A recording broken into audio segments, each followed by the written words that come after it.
Buenas tardes, jóvenes y señoritas de la Universidad Rural de Guatemala, séptimo semestre, jornada sábado.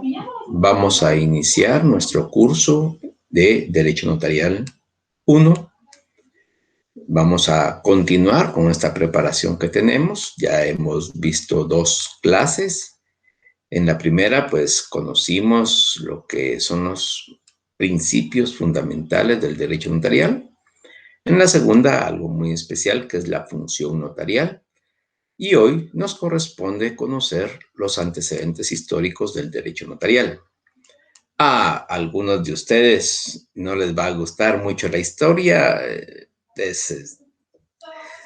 Es razón de gustos, es razón de gustos. Entonces, pues tómenlo muy en cuenta, jóvenes y señoritas, porque es la base que nos da el conocer la historia, en este caso del derecho notarial, lo que nos va guiando, nos va dando la base, el fundamento de lo que es el derecho notarial y por qué motivo se lleva a cabo los procesos así como los conocemos actualmente, que ha tenido una serie, diríamos así, de cambios a nivel de la historia desde épocas muy antiguas. Estamos hablando desde la época de Egipto, la época de los hebreos, la época de los romanos, la Edad Media. O sea, todo eso ha ido cambiando con el transcurso del tiempo. Vamos a iniciar con la presentación correspondiente para llevar a cabo este proceso que nos corresponde.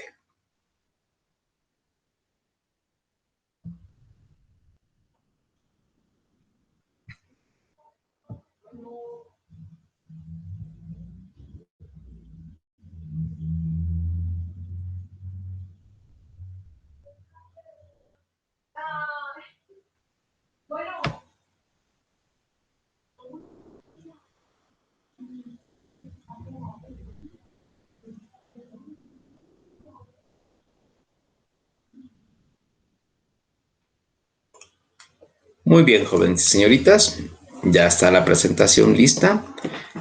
Vamos a iniciar con semana número 3, Derecho Notarial 1, semana número 3, la evolución histórica del derecho notarial. Pueden verificar en su pensum, por favor, en lo que nos corresponde, ir conociendo, diríamos, en esta semana, irlo verificando, y cada uno de los puntos que estamos tocando es de acuerdo a su pensum de estudio. Por favor, lo pueden verificar y cualquier duda podemos llevarla a cabo en esta situación de lo que es el correo oficial. Les comento, ya instalé el programa de Telegram y voy a unirme en el transcurso de la tarde para, ¿cómo se llama? Para el grupo o los grupos que tengan este grupo de Telegram. No he verificado, les soy honesto, no he podido verificar si hay algún grupo de WhatsApp, no lo sé, pero también de la misma manera me uniré a ese grupo para que puedan ustedes hacer sus consultas correspondientes. Y ya así, ya tener, diríamos, la opción de poder establecer una comunicación mucho más directa y mucho más rápida. Muy bien, la evolución histórica del derecho notarial. Bueno, verifiquemos primeramente el objetivo. El objetivo es que el estudiante dentro de la clase de Derecho Notarial 1 conozca en primer término la finalidad de la función notarial. Este es un punto que quedó pendiente de la semana pasada y de acuerdo al curso, así está establecido, precisamente iniciar con este punto final y pues después de ello continuar con la evolución histórica del notariado.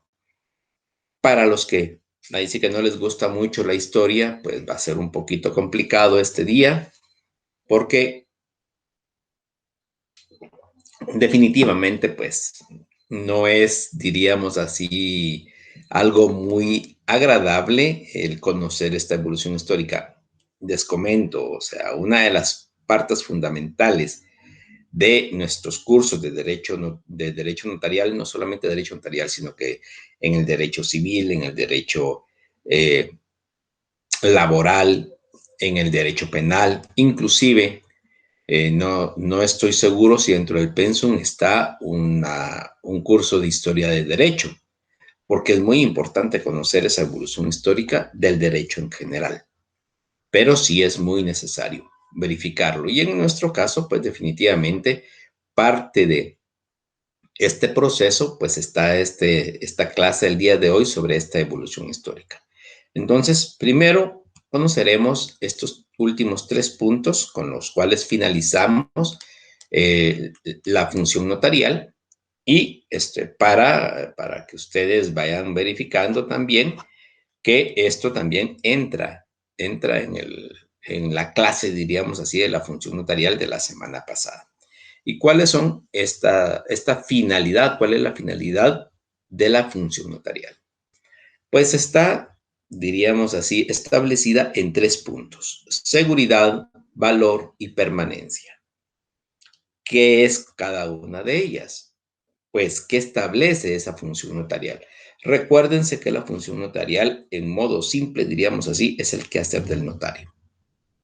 Es el quehacer del notario. Entonces, pues hay varias funciones que hay que hacer, pero diríamos lo que es específicamente su finalidad, o sea, para qué sirve en algún momento determinado esa función notarial. En primer término, para, para dar seguridad, a los requirentes, a las partes, a los clientes. La seguridad es la calidad de firmeza, diríamos, que otros llaman certeza y otros más llaman certeza jurídica, que se da al documento notarial que persigue la seguridad. Por ejemplo, el análisis de su competencia que hace el notario. El mismo notario debe autoanalizarse para ver si es competente para actuar si no tiene algún impedimento o prohibición que le impida el ejercicio de su profesión. También que el acto o contrato a documentar sea lícito. Para esto se hace necesario un análisis del caso con respecto a lo regulado en la ley. Y además de ello, la seguridad, o sea, este punto sobre la seguridad, la perfección jurídica de la obra. Para que la obra quede perfecta, para que el traje quede a medida de los clientes, tiene que hacer juicios de capacidad sobre los mismos clientes. Si son aptos para otorgar, dar fe de conocimiento de los otorgantes o identificarlos por los medios legales. Entonces, esa es la seguridad que brinda esta función notarial y que brinda el notario y que brinda también el instrumento público, debidamente autorizado y firmado. Entonces, en primer término, como ya les indico, dentro de la función notarial es la seguridad, el análisis de la competencia que hace el notario, que el acto contrato a documentar sea lícito y que se perfeccione o que la perfección jurídica de la obra se realice. ¿En qué aspecto? En hacer juicios de capacidad sobre los mismos clientes, si son aptos para otorgar, dar fe de conocimiento de los otorgantes o identificarlos por los medios legales definitivamente. Entonces, ese es el primer punto, la finalidad de la función notarial. El valor, o sea, ¿cuál es el valor que otorga como finalidad la función notarial?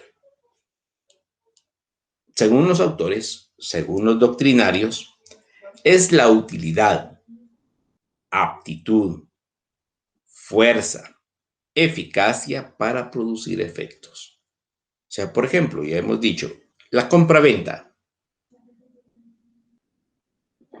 ¿Qué efectos tiene? ¿Qué efectos realiza la compraventa? Pues en las partes, uno adquiere un bien y otro adquiere un pago. Ese es el efecto que otorga, diríamos así, lo que es la compra-venta. O sea, hay utilidad para ambas partes. Tienen aptitud las partes, tiene fuerza legal el instrumento público, tiene eficacia al momento de ser registrado en el registro correspondiente, no vamos a decir uno en específico, para producir efectos. O sea, al momento de ser registrado, produce efectos jurídicos. Entonces, todo esto se le denomina valor. La utilidad, la aptitud, la fuerza, la eficacia. Eso es el valor de la función pública como finalidad de la función notarial. La actuación del notario da valor jurídico. Este valor jurídico es amplio, ya que es también ante terceros. Es la eficacia y la fuerza que otorga la intervención del notario entre partes y frente a terceros. Y esto sí es algo muy especial. ¿Cómo así que frente a terceros? Entre partes ya lo indicamos. Vendedor y comprador. Entonces, si están las dos partes satisfechas, ahí ya crea efectos. Ya crea efectos jurídicos. O sea, tiene utilidad, tiene aptitud, tiene fuerza y tiene eficacia. Entonces, ya entre partes. Pero frente a terceros, ¿cómo así esa finalidad de la función notarial puede afectar a una tercera persona? Entre partes es normal, comprador y vendedor. Pero, por ejemplo, una persona que se crea propietaria del mismo bien inmueble, esta persona tiene que comprobar que es propietaria. ¿Y cómo lo comprueba?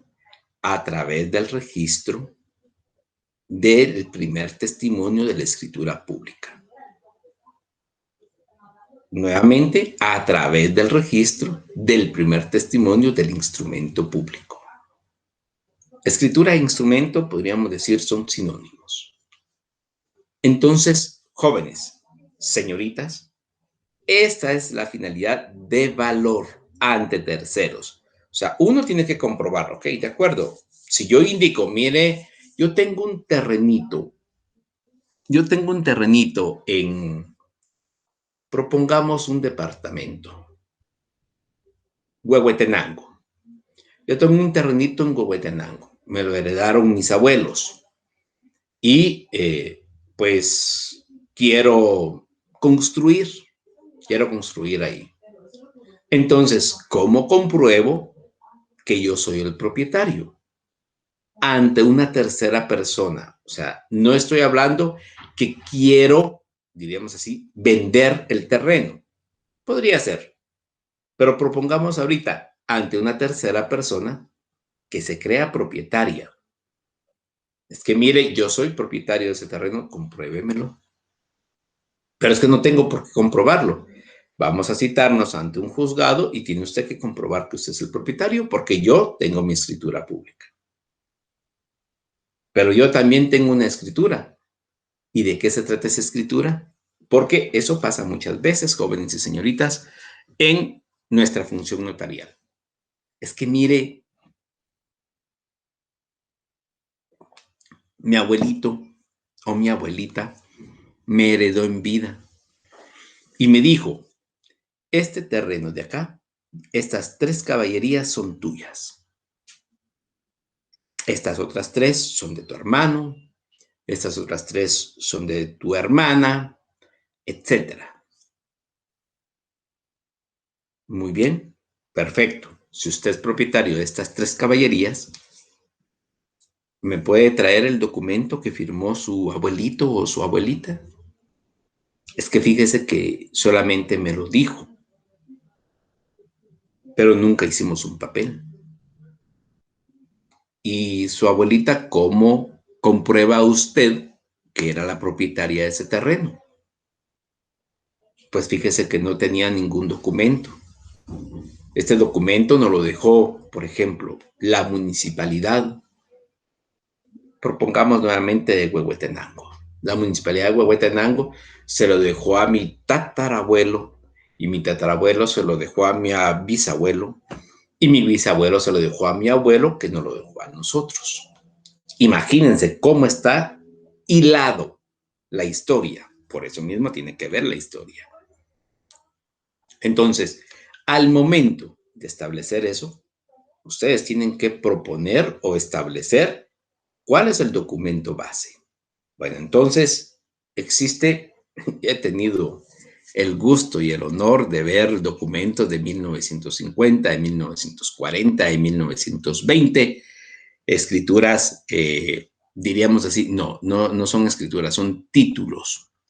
Títulos de propiedad municipales, títulos de propiedad, inclusive tuve el gusto de conocer por, por azares del destino un título de la corona española, 1800 algo, si no estoy mal.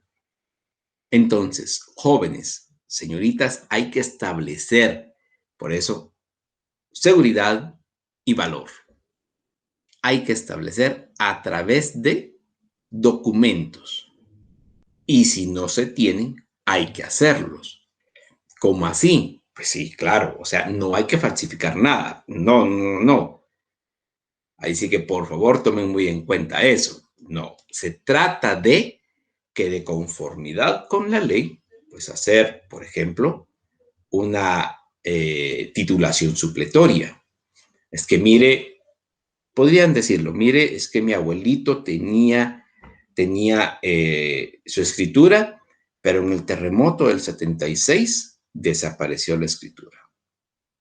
Podría decirse también, mire, es que tenía la escritura, pero en la inundación del Mitch de 1900, si no estoy mal, 98, se perdió la escritura. Lo del Ágata, que fue en el 2010, si no estoy mal, no, 2012 o 2013, recuerdo. Más o menos. Eso es historia también. Entonces, pues se perdió la escritura. Bueno, entonces hay que hacer un nuevo proceso. Pero es que mire, es que mi abuelo era propietario, sí, pero si no tiene cómo demostrarlo, tenemos que crear una escritura. ¿Y cómo se crea la escritura? A través de la titulación supletoria.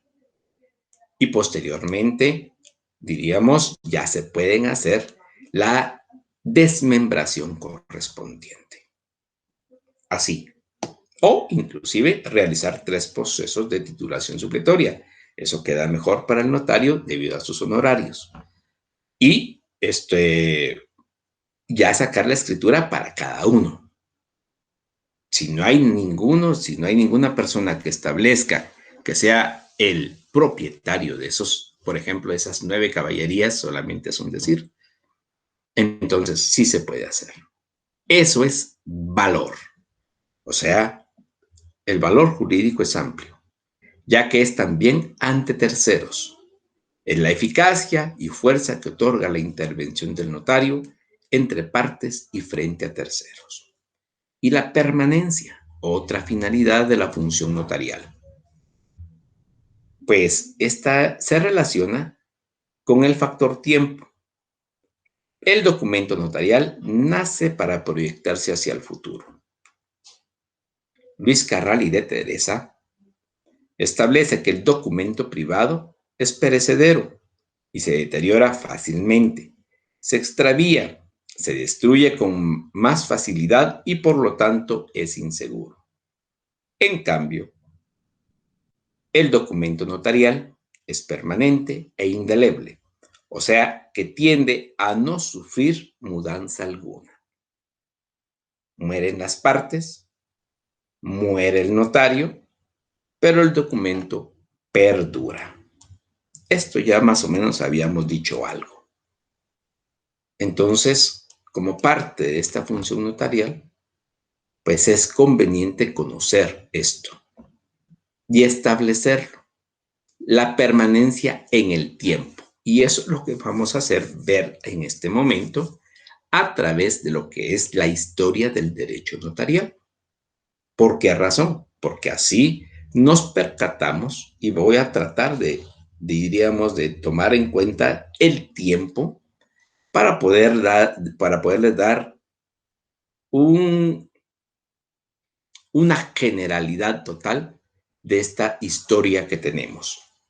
Y, jóvenes y señoritas, espero nos sirva de algo, diríamos así, esta evolución histórica del derecho notarial. Muy bien. Vayamos viendo esa evolución histórica, que ahí sí que tiene algunas consideraciones previas. Esto no está, diríamos así, en su pensum, pero sí creo conveniente irlo verificando previo a entrar a lo que son los hebreos, los egipcios y los griegos, que es parte importante, diríamos así, de lo que vamos viendo, de lo que vamos conociendo, que tiene mucho que ver.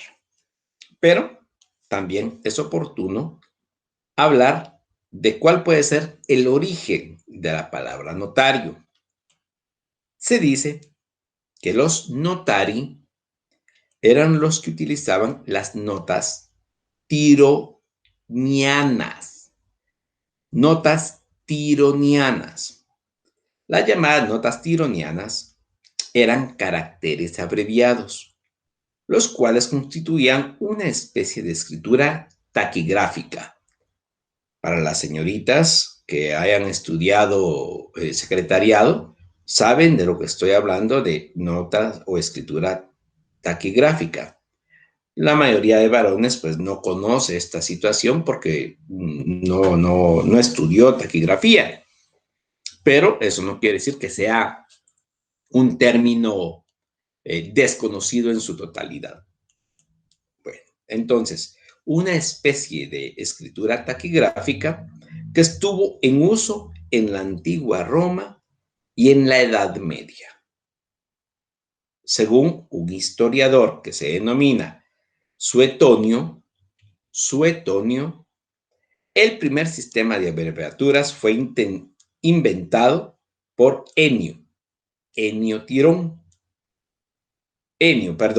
Tirón recopiló estos signos y de ahí les viene el nombre de notas tironianas. Así como los que utilizaban tales notas fueron llamados notarios, notari en latín. Esos caracteres se perfeccionaron poco a poco y pueden ser considerados como los precursores de la taquigrafía moderna. Los antecesores de los notarios fueron en un principio única y exclusivamente redactores de documentos. El notario, tal como hoy lo concebimos, solo surge en la historia cuando el documento queda investido de poder fehaciente. No es fácil precisar exactamente cuándo esto ocurre, pero lo cierto es que, como dice Núñez Lagos, otro doctrinario, en el principio fue el documento.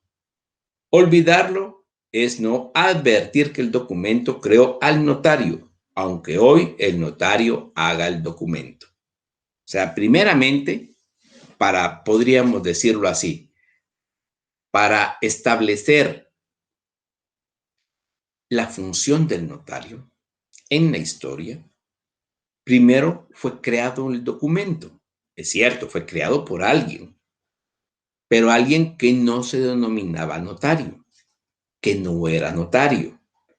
Y fue a través del transcurso del tiempo que fue la persona que se atribuía esas funciones notariales que fue denominado notario. Como ya les indicaba, anteriormente no toda la gente sabía leer y escribir. Por eso mismo era muy importante los escribas. Los escribas porque ellos se les denominaba así porque eran los que sabían escribir, escribas. Entonces, no crean, la historia actualmente, que el aspecto mismo que nosotros verificamos, inclusive en nuestro país, en Guatemala, lamentablemente todavía tenemos una tasa alta de analfabetismo. ¿Por qué motivo? Porque lamentablemente podríamos, no sé exactamente, ahorita les soy honesto, no puedo decirles un porcentaje claro y específico del analfabetismo en Guatemala, no lo conozco en este momento.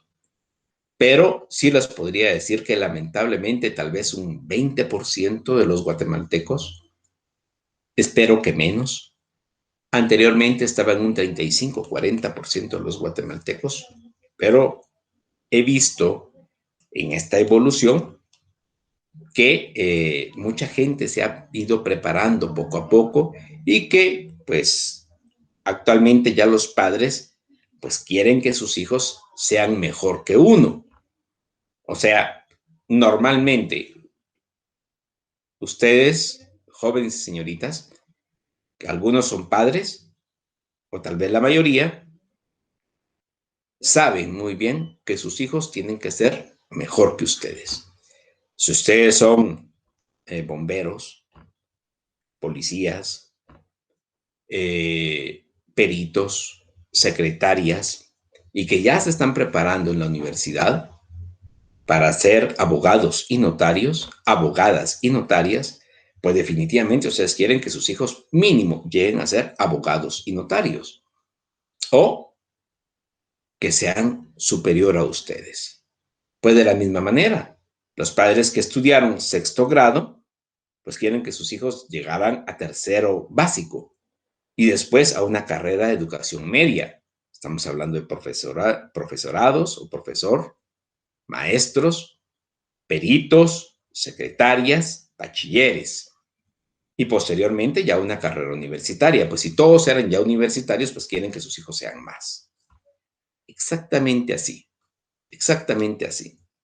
Primero fue creada la base, diríamos así, en la evolución histórica y posteriormente, pues, aunque ustedes no lo crean, como lo dice aquí este doctrinario Núñez Lagos, en el principio fue el documento. O sea, primero fue creado un documento. ¿Por quién? Por una persona X, pero no era denominado notario. A eso es a lo que va. En el principio fue el documento. Olvidarlo no es advertir que el documento creó al notario, aunque hoy el notario haga el documento. Probablemente hasta el siglo XII, perdón, no adquieren los simples redactores de documentos el poder de dar fe, potestad que hasta entonces había correspondido a jueces y magistrados. Pero la aparición del notario con fe pública no significa que pierda su antigua condición de redactor de documentos. La autenticidad del documento eleva considerablemente su valor jurídico, pero no transforma esencialmente el quehacer del notario. Este, aunque investido de poder, da fe, cumple su función precisamente porque es hombre, sabedor de escribir, como decían las partidas. Ello determina el repertorio de los actos jurídicos a través de los cuales se exterioriza la actividad de la persona, sea muy reducido. Se trata, por lo demás, de actos formales imbuidos de simbolismo, en los que la forma lo es todo o casi todo. Es clásico el ejemplo de los actos traslativos de propiedad, tal como se practicaba a través de la antigua traditio per chartam, tradición por traslado. La función del notario es el orden jurídico. En el orden jurídico no debió ser, pues en esa época, demasiado trascendente. El panorama cambia radicalmente al producirse la llamada recepción del derecho romano. A partir del siglo XII se intensifica y difunde el estudio de las grandes compilaciones justinianas. ¿Se recuerdan de eso? Yo creo que sí lo escucharon ustedes en la evolución histórica del derecho. Y se inicia en casi todos los pueblos un movimiento social dirigido a sustituir por el derecho romano al derecho autóctono, especialmente en la parte norte de Italia, dominada por los lombardos.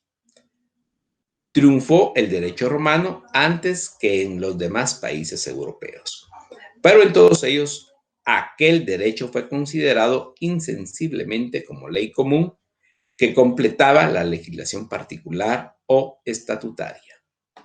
Muy bien. Fue la propia escuela de Bolonia, o sea, en la región, como ya se denominó, longobardos, así se denominaba, en la escuela boloniana, quien acudió en socorro de los notarios. En Bolonia se fundó probablemente la primera escuela notarial en el año de 1228. Fue en Bolonia, región norte de Italia, gracias a Raniero de Perugia, Raniero de Perugia. A partir de entonces, el arte de la notaría, o sea, el ars notarii, adquiere verdadera dignidad científica. Los notarios antiguos salen del paso gracias a los formularios, en los sumas del arte notarial y bajo la enseñanza de los grandes maestros. Esto es la escuela de Bolonia. Muy bien, vamos a dejar allí porque también estamos hablando de la Revolución Francesa, inclusive México, pero es algo muy especial que tenemos que ir viendo. No puedo seguir profundizando, inclusive des en cuenta, ya casi vamos llegando a las 3 de la tarde y no hemos visto la segunda de diapositiva de las que nos corresponde ver hoy, si no estoy mal, normalmente son 6 diapositivas. Muy bien, sigamos. Entonces, la evolución histórica. Los hebreos, los egipcios, los griegos. Si ustedes se percatan, jóvenes y señoritas, previo al desarrollo romano, hay normalmente, como parte de nuestra historia, no solamente de nuestra historia universal, no solamente de nuestra historia en el derecho, sino que también nuestra historia en el derecho notarial, los principios, el origen, aunque nosotros mismos o aunque mucha gente diga es que no puede ser esto, normalmente los que han escrito o los que tienen escrita su evolución histórica mucho mejor que todas las demás naciones del mundo son los hebreos, los egipcios y los griegos. Algo muy importante, a la par o inclusive tal vez hasta más tiempo que los hebreos, que los egipcios, que los griegos, que los romanos, están los chinos. Pero por el aspecto mismo que China era, diríamos así, para el occidente. Lo que estamos hablando, en este caso, si ustedes se percatan, jóvenes y señoritas, los hebreos y los egipcios, norte de África, Asia Menor, los griegos, estamos hablando de ya Europa, pero si ustedes se percatan, es exactamente ese, diríamos así, esa región del Mediterráneo, la que desarrolló anteriormente que los romanos estas acciones, que son tal vez mínimas, pero son el principio, en nuestro caso, de esta evolución histórica. Los hebreos. Los escribas hebreos eran de distintas clases. Unos guardaban constancia y daban fe de los actos y decisiones del rey. Otros pertenecían a la clase sacerdotal y daban testimonio de los libros bíblicos que conservaban, reproducían e interpretaban.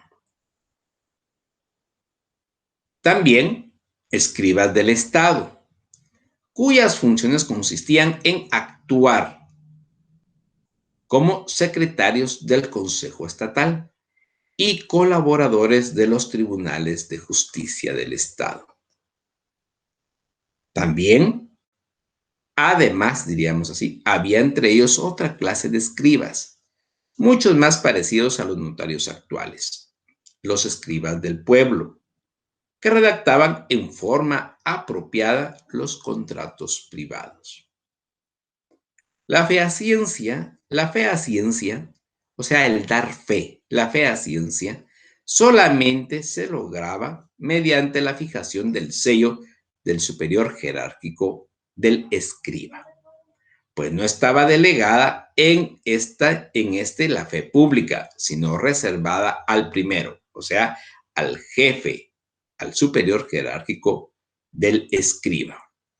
Sino, por tal razón, se ha querido ver en el escriba del pueblo un simple amanuense.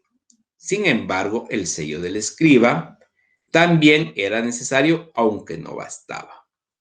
Entonces, jóvenes, señoritas, si ustedes se percatan, dentro de lo que es la historia del derecho notarial, los escribas hebreos son como el primer origen que tenemos de los notarios. ¿Por qué razón? Porque daban, diríamos así, realizaban los documentos. No solamente, des en cuenta, unos guardaban, o sea, los escribas hebreos, unos guardaban constancia y daban fe de los actos y decisiones del rey.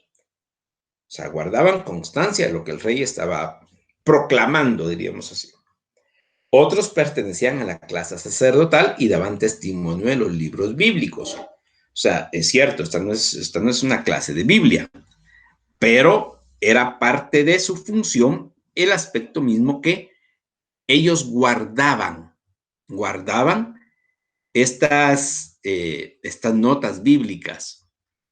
Y por ello mismo también se tienen estos, lo que se denominan libros sagrados, porque ellos los guardaban, ellos daban fe de ello mismo. Creo que los escribían, si no estoy mal. También escribas del Estado, cuyas funciones, o sea, unos eran los del rey, otros eran los de los sacerdotes, también estaban los escribas del Estado, cuyas funciones consistían en el actuar como secretarios del Consejo Estatal. O sea, diríamos así, habían escritos o escribas que escribían, por eso su nombre, su derivación, lo que los actos que realizaba el Consejo de Estado. Y eran colaboradores de los tribunales de justicia. Y además de ello, estaban los escribas del pueblo. ¿Por qué son los que más, como se indica, que redactaban de forma apropiada los contratos privados? Entonces, ¿por qué son los que más se asemejaban, diríamos así, a los notarios? Porque, diríamos, principalmente escuchaban, daban fe, asesoraban y realizaban el documento. Ustedes se percatan, redactaban de forma apropiada los contratos privados. Un contrato, estamos hablando, jóvenes y señoritas, por ejemplo, de la compraventa de mercancía, de la compraventa de territorio, de la compraventa de navíos, de traslado, o sea, de bienes muebles, inmuebles, de semovientes. Anteriormente, el hecho de tener varios semovientes, pues era personas diríamos así, de mucho poder económico. Y ya no digamos aquella persona que tuviera un navío, porque ahí se recuerda, jóvenes señoritas, que ahí sí que, aunque existía la rueda, pero no existían vehículos, existían en época de los hebreos, si no estoy mal, trasladaban a las personas como cargándolas, no sé cómo se denominaban esa forma de traslado, pero las llevaban cargando, 4, 6, 8 hombres. Posteriormente ya se crearon las carretas, diríamos así, que fueron creando y fueron jaladas por animales, por bestias. Y posteriormente, pues, o sea, lo que existía en realidad para traslado, para navíos, o sea, barcos, y esa era su forma, y los ríos eran la forma de trasladarse. Si ustedes verifican, inclusive en las películas, se miraba mucho eso, la utilización de los caballos y la utilización de las carretas jaladas por bestia. Muy bien. Los egipcios. ¿Qué hacían los egipcios? Muy bien, vamos a ver, déjenme un minuto. ¿Dónde estamos? ¿Dónde estamos?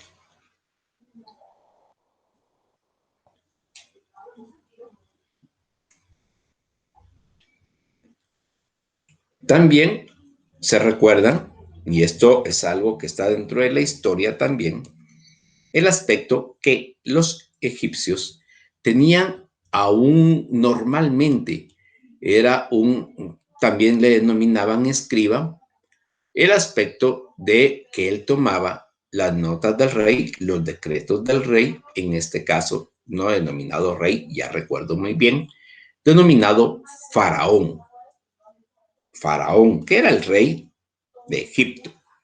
Pero el faraón era quien decidía qué hacer.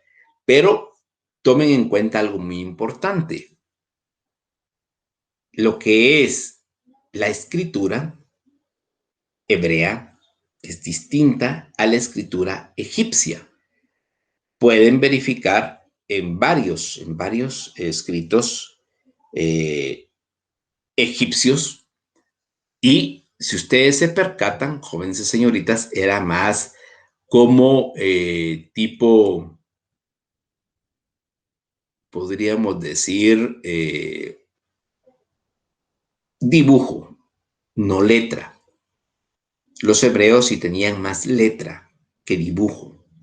Entonces, el escriba egipcio era más complicado. Inclusive, algunos de ellos eran escribas pero lo hacían en pared, lo hacían en las ruinas, ¿cómo se denomina? En en los monumentos egipcios, las pirámides, los obeliscos estaban escritos en piedra. ¿Y por qué los escribían en piedra, jóvenes y señoritas? Por el aspecto mismo que, diríamos así, la seguridad. Lo escrito en piedra perdura inclusive en algunos escritos hasta la presente fecha. Y estamos hablando que este tiempo, tanto de los hebreos como de los egipcios, estamos hablando antes de Jesucristo, ya no digamos después de Jesucristo. Posteriormente, los griegos continúan afirmando, diríamos así, que existieron funcionarios en los que algunos autores han creído hallar ciertas analogías, no muy precisas todavía, con el notario actual. Tales eran los síngrafos que formalizaban contratos por escrito, entregándoles a las partes para su firma, y los apógrafos, copistas de los tribunales. O sea, esas son funciones, diríamos así, notariales que ya se tenían en Grecia. Grecia también, recuérdense muy bien, jóvenes y señoritas, Grecia también es antes de Cristo y después de Cristo. O sea, ya existía una historia de los griegos previo a la venida de Jesucristo. Pero tomemos en cuenta entonces que esta evolución histórica no se puede plasmar en un punto específico, previo a Jesucristo o posterior a Jesucristo. No, era parte de toda la historia, no solamente universal, sino que la historia del notariado. Repito entonces, se ha creído hallar ciertas analogías que no muy precisas con el notariado actual o con el notario actual. Tales eran los sígrafos, que formalizaban contratos por escrito entregándoles a las partes para su firma, y los apógrafos, copistas de los tribunales. También existían otros llamados nemos, nemos, entre los cuales se mencionan los hiromenos, archiveros de los textos sagrados y redactores de ciertos documentos que de toda clase, bajo la autoridad de superiores jerárquicos llamados promenon.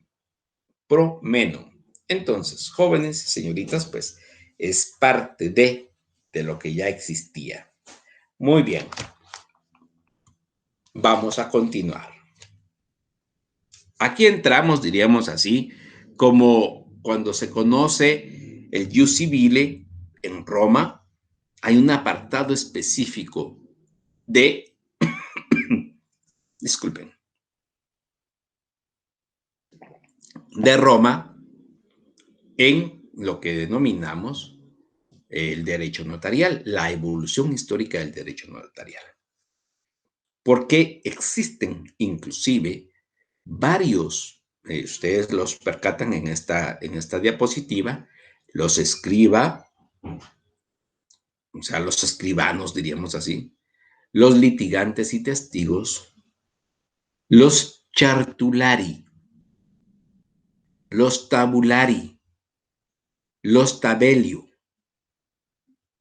Parece esto trabalenguas, ¿verdad, jóvenes y señoritas? Pero así se denominaban los diferentes tipos que pueden asemejar o se pueden asemejar al notariado actual. Y cada uno de estos tenía una función específica. Cada uno de estos, pues, realizó para nuestro tiempo una función notarial. Y como les indico también, tanto hebreos, tanto egipcios, tanto griegos, tanto romanos, es antes de Cristo y después de Cristo. O sea, tienen una historia muy vasta y por la misma situación que tenían escribas, que tenían, diríamos así, aquí como lo indican los griegos, los sígrafos o los apógrafos, pues todos tenían su forma de asegurar lo que estaban realizando históricamente. Ustedes se percatan y se han dado cuenta que una de las historias más ricas, diríamos así, es la de los romanos, que inició con sus fundadores Rómulo y Remo, que narra la historia que fueron amamantados por una loba. Entonces, por ello mismo, los patricios, que son, diríamos así, los descendientes de Rómulo y Remo, pues eran los dueños de Roma y de toda la gente que existía en Roma. O sea, pongámonos a pensar, jóvenes y señoritas, que ya aquí en este tiempo, los reyes, los faraones, los emperadores, porque aquí en la época de los romanos ya vienen los emperadores, y tomemos en cuenta que Roma es el imperio, porque es un imperio romano, que se estableció a nivel mundial. Todo el mundo conocido en algún momento determinado. Por ello mismo llega a África, específicamente a Egipto, y conquista Egipto. Llega a Galacia y conquista Galacia, actualmente Francia. E ingresó a Inglaterra. O sea, se trasladó o sea, logró pasar en ese tiempo el canal. Este es el canal, no me recuerdo muy bien si es el canal de la Mancha, no recuerdo, pero se trasladó a Inglaterra y llevó a cabo incursiones en Inglaterra. No logró conquistar Inglaterra. No llegó tampoco a España, pero sí conquistó algo de España, unas partes. Llegó también a conquistar Israel, Asia Menor, o sea, Turquía, Grecia, todo eso era de Roma. Entonces, tomen en cuenta eso. Y el desarrollo que llevó con el Jus Civile fue algo excepcional para el mundo del derecho. Perdón, jóvenes, pero es que hay tanto que ver que tengo que irme apurando poco a poco. Roma. Hubo muchas personas encargadas de la redacción de instrumentos. O sea, aquí hay más personas. En los hebreos, los egipcios, los griegos son personas específicas. Diríamos así, eran personas muy pocas las que lograban escribir. Y normalmente se heredaba la escritura, así como muchas cosas en el mundo. Se heredaba la escritura. O sea, el escribano le enseñaba a sus hijos la escritura para que continuaran siendo el escribano siguiente del rey, con el siguiente rey, y así sucesivamente. O sea, la sucesión hereditaria viene y se deriva de ahí también. Hay tantas cosas. Disculpen, pero hay tantas situaciones. Bueno, continuemos, porque si no, no vamos a terminar el día de hoy. En Roma hubo muchas personas encargadas de la redacción de instrumentos. Los escriba conservaban los archivos judiciales y daban forma escrita a las resoluciones de los magistrados. Eso es principal. Primero, los escriba conservaban los archivos judiciales y daban forma escrita a las resoluciones de los magistrados. Los notari no están inscritos allí, pero sí existieron también. También adscritos a la organización judicial. Escuchaban a los litigantes y testigos y ponían por escrito en forma ordenada y sintética el contenido de sus exposiciones. O sea, los notari eran los que ya llevaban, diríamos así, también adscritos a la organización judicial y escuchaban a los litigantes y los testigos y ponían por escrito en forma ordenada y sintética el contenido de sus exposiciones. O sea, ya existía un notario, un notari. ¿De acuerdo, jóvenes y señoritas? Más que los notarios actuales se parecían por su función a los taquígrafos de hoy. O sea, tomaban nota de lo que indicaban los litigantes y los testigos. Los chartulari, además de la redacción del instrumento, tenían a su cargo su conservación y custodia, que ya se asemeja un poco más a la función notarial. Repito, además de la redacción del instrumento, tenían a su cargo su conservación y custodia. Los tabulari eran contadores del fisco y archiveros de documentos públicos, pero como complemento de sus funciones fueron encargándose de la formulación de testamentos y contratos, que conservaban en sus archivos hasta convertirse en los tabelio. ¿Qué son los tabelio? Que se dedicaron exclusivamente a estas actividades y a quienes se reunieron y en quienes se reunieron en la etapa final de su evolución algunos de los caracteres distintivos del notario latino: el de hombre versado en derecho, el de consejero de las partes y el de redactor del instrumento. Aunque su autenticidad se le conferiría la condición de documento público no se lograba sino mediante el insinuatio, o sea, consistía esta en la presentación del instrumento ante una corte compuesta por un magistrado que la presidía 3 curiales y un canciller o exceptor que desempeñaban las funciones de actuario. Entonces, el tabelio es el que más se asemeja, diríamos así, a lo que es hoy el notario público. Pero su desarrollo está establecido en los escribá, en los notari, por favor, cambiemos eso de los litigantes y testigos y propongamos el notari, los chartulari, los tabulari y los tabelio. Este es el desarrollo de en la evolución histórica de Roma, de los notarios.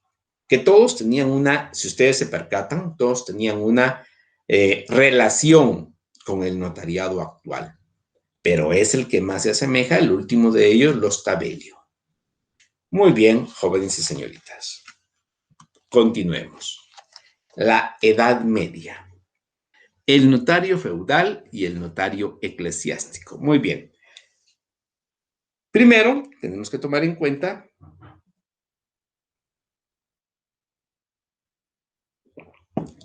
que con el desmembramiento y la disolución del Imperio Romano, esto fue, diríamos así, inclusive es después de Cristo, estamos hablando casi 400 o 500 años después de Cristo, sí, más o menos, 400 o 500 años después de Cristo, y la disolución del Imperio Romano ocasiona un retroceso en la evolución de la institución notarial. Los señores feudales ya se crean feudos. No sé si se recuerdan en la historia, pero los feudos pues eran vastos territorios no, dominados por una sola persona, que era el señor feudal. Entonces, este señor feudal era el propietario de todo el territorio y de todo lo que perteneciera a ese territorio. Estamos hablando personas, estamos hablando siembras, estamos hablando de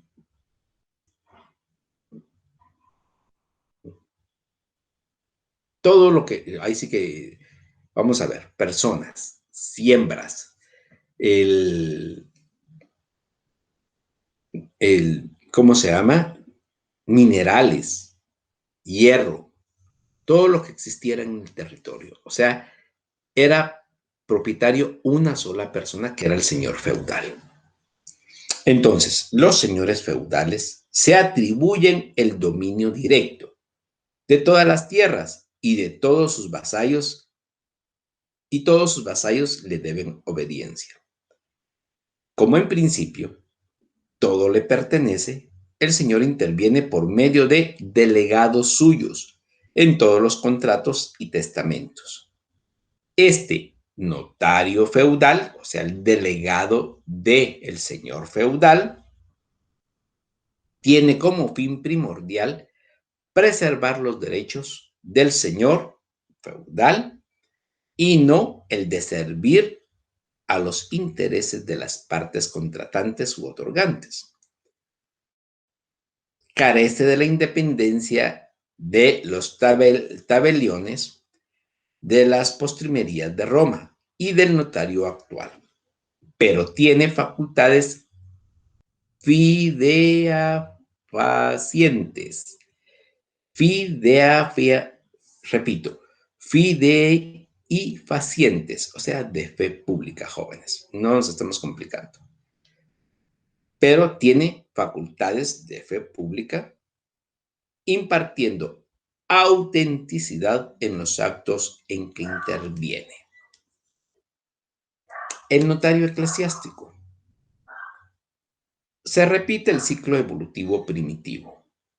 De manera espontánea surge un notario eclesiástico, que no se limita a los asuntos de la iglesia, sino que interviene en forma creciente en asuntos temporales. El ejercicio del notariado fue prohibido por el Papa Inocencio III en el año de 1213. O sea, a partir de ese año dejaron de existir los notarios eclesiásticos, que definitivamente daban fe de los actos o contratos que tenían conocimiento. Hasta 1203, entonces, fungieron los notarios eclesiásticos. A los ordenados in sacris, prohibición que confirmaron los reyes y extendieron luego a todos los sacerdotes, terminando en esta forma con dicha práctica del notariado eclesiástico, la cual retrotraía el notariado a los tiempos primitivos, en que tal función estaba reservada a la clase sacerdotal. Se acude luego a la organización judicial, como en Roma, para darles autenticidad y ejecutoriedad a los documentos, a todos los documentos. Finalmente, a partir del siglo XII, se procede gradualmente a sustituir a los jueces por los judies chartulari, o jueces notariales, aliviando el trabajo de aquellos. En una etapa posterior, los jueces cartularios se convierten en funcionarios privados, en lo cual influyen los intérpretes aspirados en el derecho romano, que lograron así resucitar una versión mejorada de los tabeliones romanos, o sea, de los jueces notariales. Entonces, en la Edad Media, si ustedes se percatan, existieron dos tipos de notario. El notario feudal, que en realidad era el delegado del señor feudal, para dar fe de lo que estaban actuando, pero principalmente, jóvenes y señoritas, era para el aspecto mismo de que el señor feudal no perdiera parte de su territorio y no perdiera parte de sus vasallos. Entonces el señor feudal era el dueño de todo y seguiría siendo el dueño de todo, y por eso mismo existía un notario feudal que daba fe de ello. Posteriormente, dentro de esa Edad Media, ya se lleva a cabo un notario eclesiástico que da fe. O sea, la iglesia estaba propiciando el dar fe a todas las actuaciones de las personas privadas. Ya existía un señor feudal, ya existía un notario feudal. Ahora el notario eclesiástico, por ejemplo, daría fe de los matrimonios, daría fe de los bautizos, daría fe de los muertos, daría fe, no podríamos decir de compra-venta de terrenos, porque todo le pertenecía al señor feudal, pero sí probablemente de semovientes que se le vendía a X o Y persona, de cosechas, porque aunque los vasallos tenían que pagar impuestos, algo muy especial, y yo lo recuerdo mucho, y es algo en lo cual ustedes pueden darse cuenta de cómo afectaba la Edad Media. Podrían ver una película de Robin Hood. Esa es basada en la Edad Media, y cómo los señores feudales pues eran pues los dueños de todo el territorio y exigían el impuesto a sus vasallos, a sus súbditos. Y existía, y se verifica el notario eclesiástico también. No me recuerdo cómo se llamaba este fraile, al fraile Toc. Y eso podríamos decir, podríamos específicamente establecer como un notario eclesiástico. Entonces, jóvenes, señoritas, en la Edad Media, pues existían este tipo de notarios. En España, el notario de la casa del rey y el notario público. O sea, son dos notarios también, igual que el señor feudal, igual que, diríamos así, en España. El notario de la casa del rey, así. En España, los invasores godos conservaron, entre otras instituciones jurídicas romanas, la de los tabeloides, que existían desde el tiempo de la conquista romana. El Código de los Reyes, conocido como el Fuero Juzgo, alude a escribanos de dos clases, los del rey y los comunales del pueblo. Como ya les indiqué, los notarios de la Casa del Rey y los notarios públicos. El notario español recibió la influencia de la escuela notarial fundada en 1228 en la Universidad de Bolonia, Italia. Ya hemos visto por Ranieri di Perugina, y sobre todo de su máxima figura, Ronaldino Passegheri y Ronaldino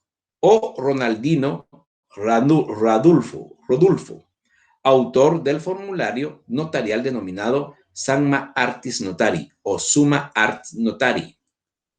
Esto es específicamente la influencia que tuvo el notario en España.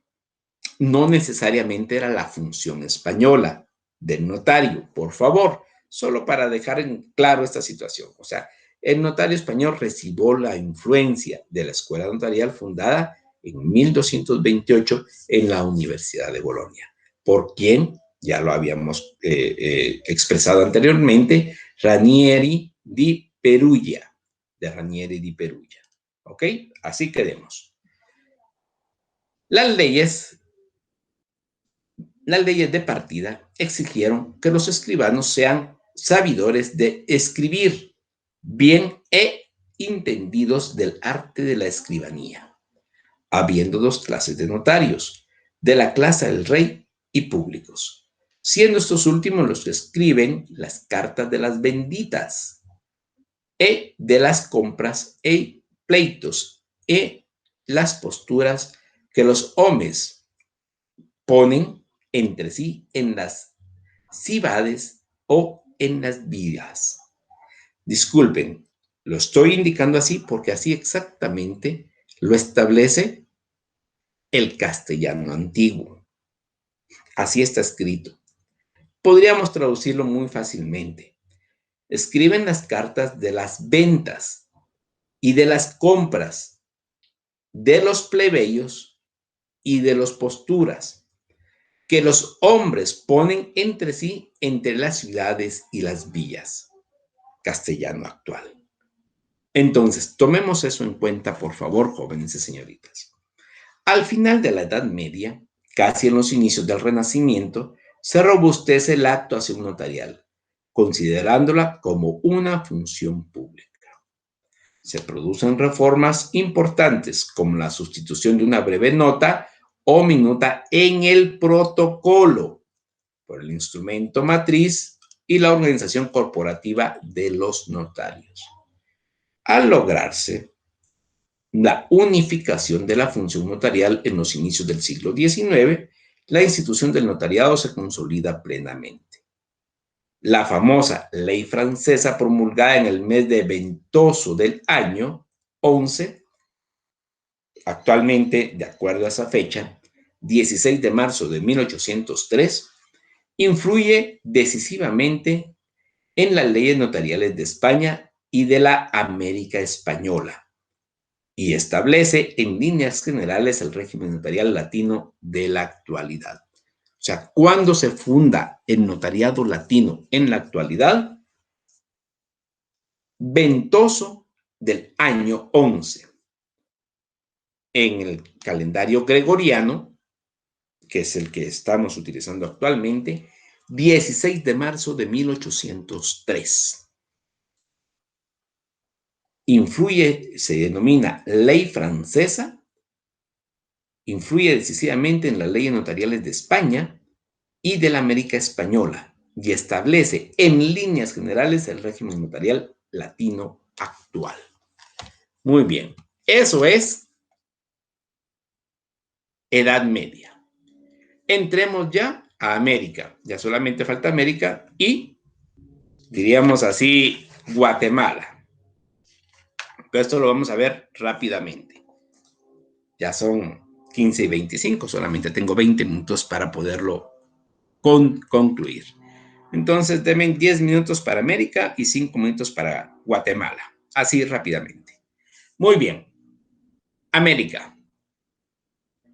¿Quién es Rodrigo de Escobedo? Escribano. Diríamos así, como dirían los muchachos, me gustaría habérselos preguntado a ustedes en vivo, pues, un hijo de su mamá, diríamos así, porque en realidad nadie lo conoce. Muy fácilmente, por lo menos, no se conoce. Pero sí es una persona que nosotros, dentro del derecho notarial, tenemos que conocer mucho. Y por eso se los estoy mencionando. Definitivamente tuvo que ver en el derecho notarial, es escribano, y tiene que ver con América. ¿Por qué? Cuando Cristóbal Colón descubrió América, trajo en su tripulación a Rodrigo de Escobedo, quien era escribano. La venida de Escobedo personifica el trasplante del Instituto del Notariado de España a América.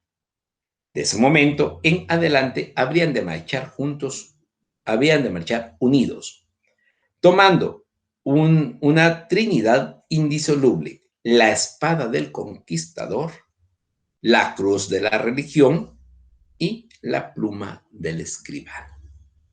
Parece esto hasta poesía, pero lamentablemente así fue.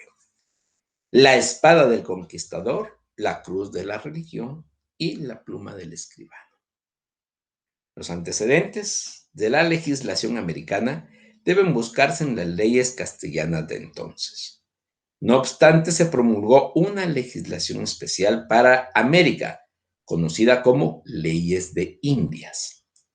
En la recopilación de estas últimas, el libro quinto, título octavo, trata de los escribanos, a quienes se exigía el título académico de escribano y pasar un examen ante la Real Audiencia. Si lo aprobaban, debían obtener el nombramiento del rey de Castilla mediante el pago de una suma al fisco real. O sea, estos eran los requisitos que tenían que tener primeramente los escribanos.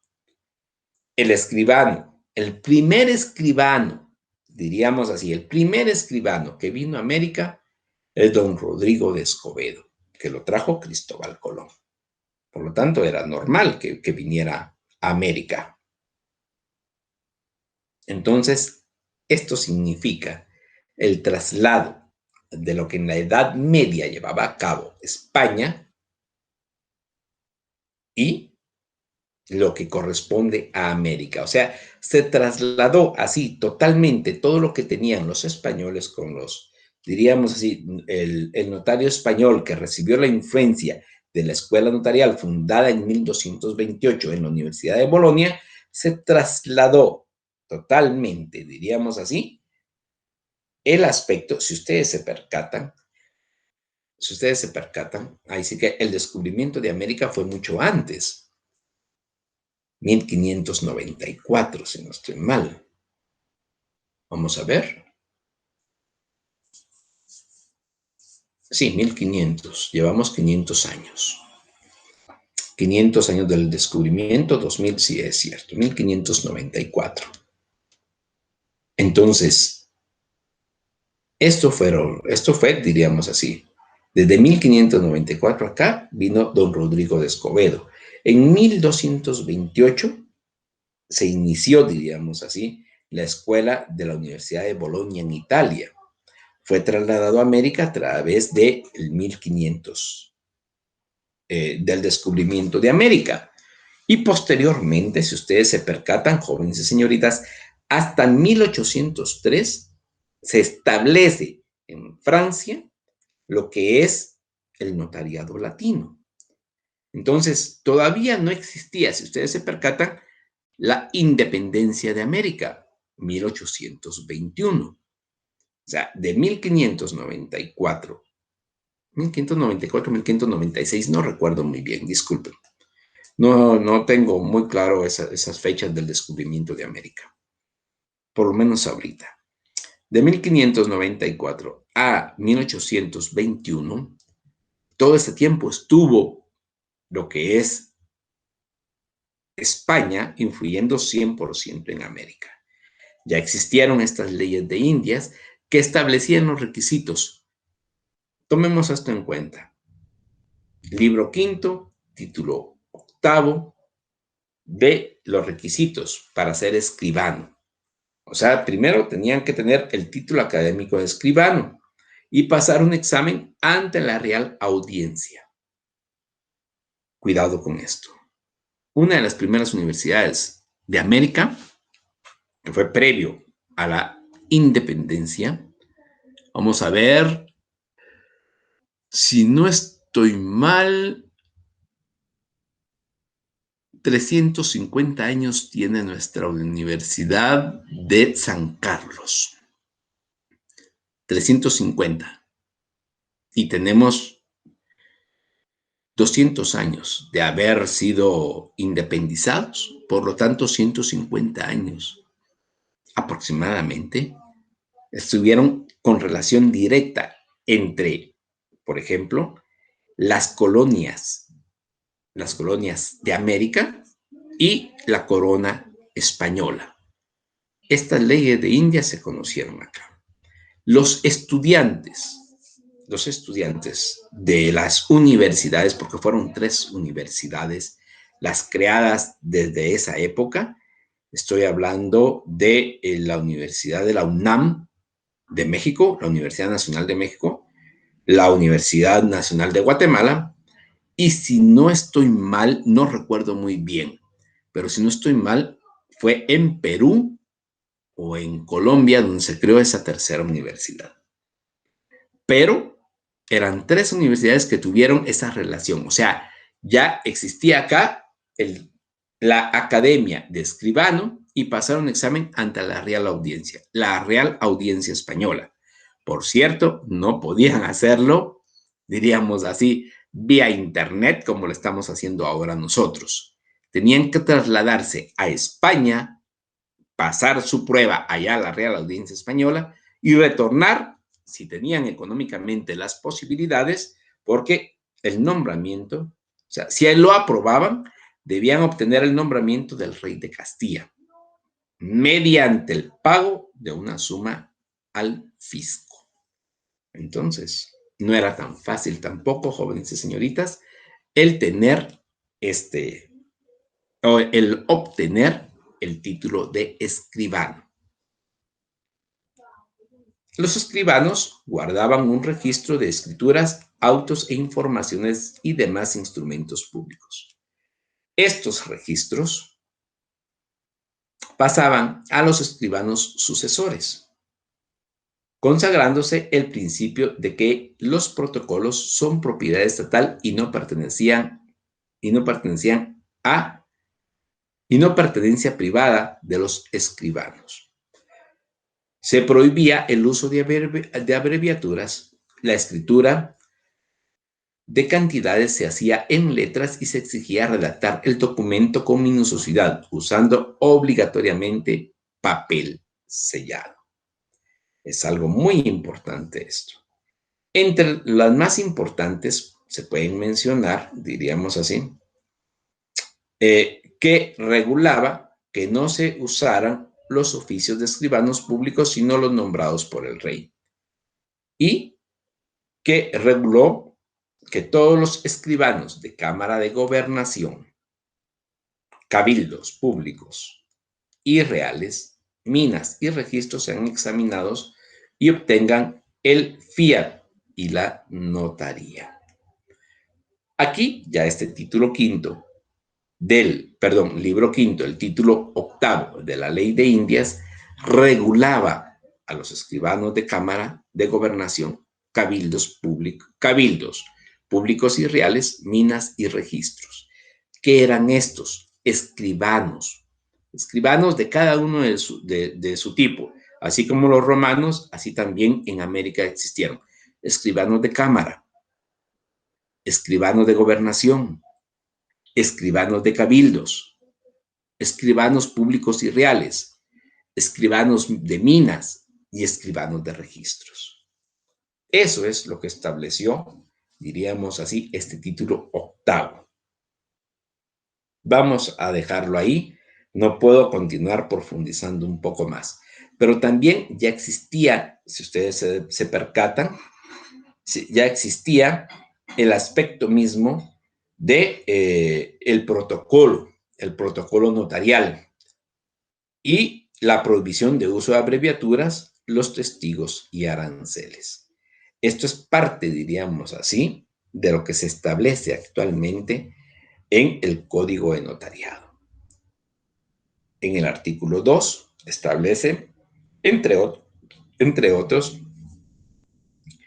que el notario tiene que ser del estado seglar, quedando así consagrado para el ejercicio del notariado la prohibición para los sacerdotes y otros ministros de cualquier culto, quienes, aunque sean notarios, no pueden ejercer notariado por ser el hecho de ser ministros de culto. Y esto es algo muy especial, pero diríamos así, no podemos continuar con este punto. Ya vamos sobre la hora y quiero concluir con Guatemala. ¿Cuáles son nuestros antecedentes? Pues simple, no es, con las disculpas del caso, no son los antecedentes de las leyes españolas. No, jóvenes y señoritas. Existen los primeros vestigios en la historia escrita, los encontramos en el Popol Vuh, también conocido con los nombres de manuscrito de Chichicastenango, Biblia quiché y libro sagrado. Demostración de que tenemos un patrimonio cultural valiosísimo. O sea, el antecedente del notario no es de la época colonial, es previo. Y tomemos esto muy en cuenta, jóvenes y señoritas. Los que hayan estudiado la cultura maya, puede establecerse o puede indicarse claramente que es previo antes de Cristo y posterior a Cristo. Igual que los hebreos, igual que los egipcios, igual que los griegos, igual que los romanos. Esa es una de las grandes riquezas de Guatemala, que lamentablemente no muchos conocen. Nosotros tenemos que continuar. En la época colonial, pues escribe don Jorge Luján Muñoz, es casi seguro que la fundación de la ciudad de Santiago de Guatemala y la reunión del primer cabildo tuvieron lugar el día 27 de julio de 1524. En esta primera acta de cabildo aparece actuando el primer escribano, Alonso de Reguera. O sea, uno es el que trajo Cristóbal Colón y otro es el de Guatemala, Alonso de Reguera. Tanto Reguera como todos los miembros del cabildo fueron nombrados por Pedro de Alvarado, en su calidad de teniente gobernador y capitán general de don Fernando Cortés, el conquistador Fernando Cortés de México, si no estoy mal. Alonso de Reguera continuó en el cargo hasta enero de 1529, pero mientras tanto sabemos que hubo otros escribanos llamados públicos de la ciudad. Se menciona a don Juan Páez y a Rodrigo Díaz. Esa es en la época colonial. Esa es en la época de, diríamos así, de la colonia, que ya les indicaba que es de 1500, no recuerdo muy bien si 1594 o 1596, 1494, 1496, porque hasta 1529 se encontraba en funciones estos notarios, 1496 entonces, 1496 fue el descubrimiento de América. Muy bien, el notariado después de la época de la reforma liberal, o sea, esto pasó, los antecedentes, el Popol Vuh, la época colonial, desde la conquista hasta la independencia, y el notariado después de la reforma liberal. Reforma liberal de 1800, si no estoy mal, 98, 1898.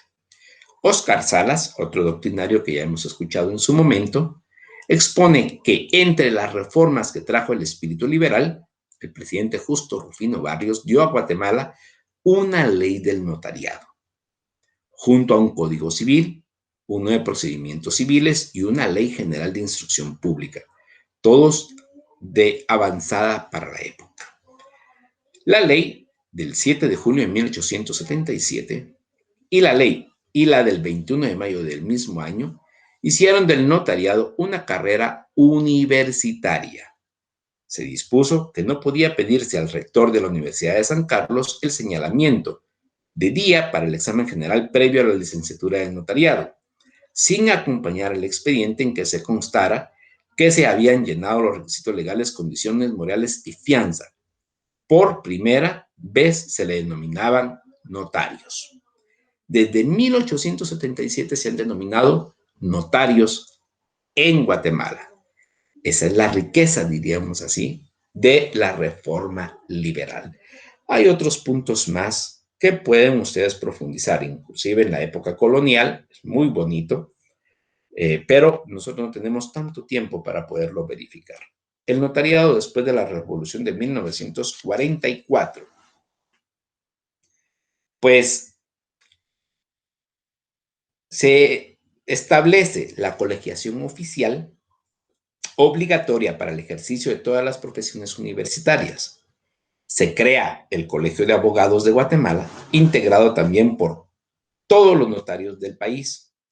Queda constituido el 10 de noviembre de 1947, el Colegio de Abogados. El nuevo Congreso de la República emprende una ardua labor legislativa y en un lapso corto decreta leyes de suma importancia para la vida nacional.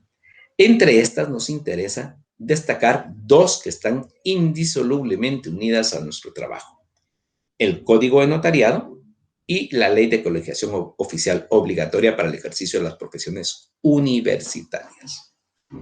Estas son, diríamos así, algunos de los puntos que tenemos que conocer del notariado después de la Revolución de 1944. Y en la época actual, pues ya se establece lo que actualmente se maneja, diríamos así, el decreto 314 del Congreso de la República, que contiene el Código de Notariado emitido en 1946.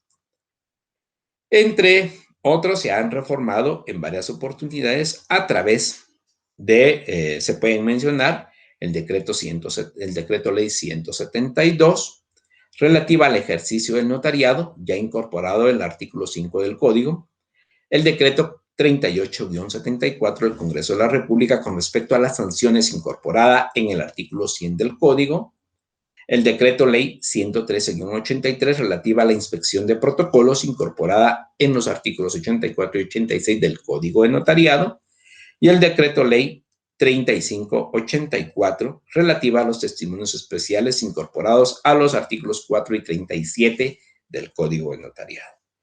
Así sucesivamente se pueden establecer las demás, diríamos así, las demás reformas que ha tenido el Código de Notariado actual. Muy bien, me queda un solo minuto, jóvenes y señoritas, disculpen, pero se nos fue el tiempo muy rápidamente.